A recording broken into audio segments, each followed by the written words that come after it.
And having a clear vision, which I'm really glad that was part of what we've done here on this weekend, is clarify a vision. That's going to be huge for me to even really hone that in and have that printed out and read that every day, because I think having that vision allowed me to recognize these little signs the universe just kept throwing my way. They just kept saying, hey man, this is something you should look at. Hey, pay attention to this. And finally I dove all in, and you know, like Josh said, I mean, the speed at which you can build wealth, I mean, Chris Butler's a perfect example of what you can do in such a short amount of time. It is amazing. So, quick question. How many people in here currently have a W-2? Just raise your hand. Okay.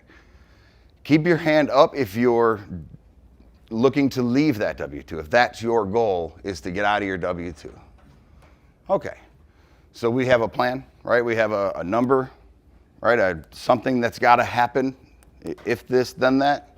Okay. I went the other way with that.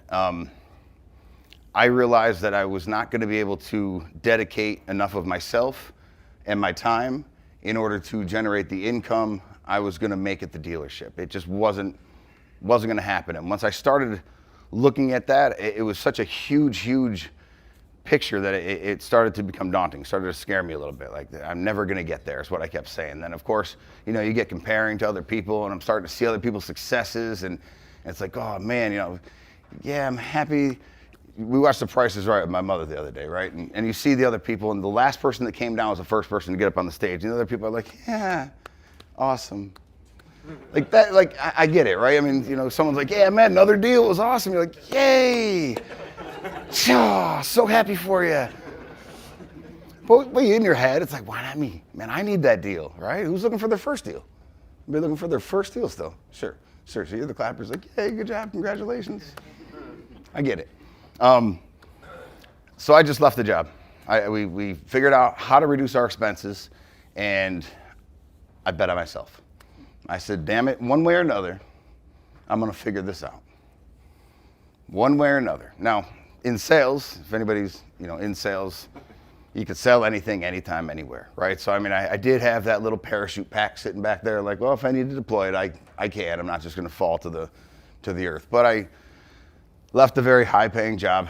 That was solid, you know, benefits, and oh man, they let me go for 3 weeks a year after I was there for 14 years. Got that third week. Whew. Boy, talk about freedom. That was it. So I bet on myself. I left and had no idea. At that time, we had King Street Self-Storage. That was our very first deal we got in June of 2020. It was 20% occupied, no power, overgrown. Half the building was crushed by a tree. It was just an ugly little perfect facility, right? It's exactly what we looked for. 851 miles from my driveway. That's how far away it was, and I was still working at the dealership at the time. It was never going to produce the cash flow I needed to leave the dealership.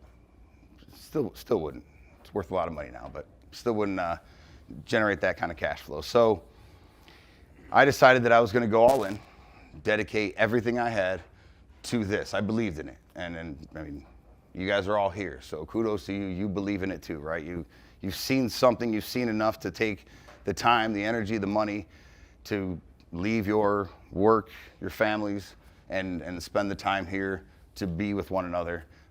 So kudos to everybody here that you've taken that step. There's a lot of people sitting at home right now wishing they had a better life, wishing they could do something different, wishing they could do something bigger, and that's what they're gonna do their entire life, is wish. My father's a perfect example of that. Everything out of my father's mouth is if he wins, you know, when he wins the lottery, he's gonna then do something. It's impressive. I can't wait.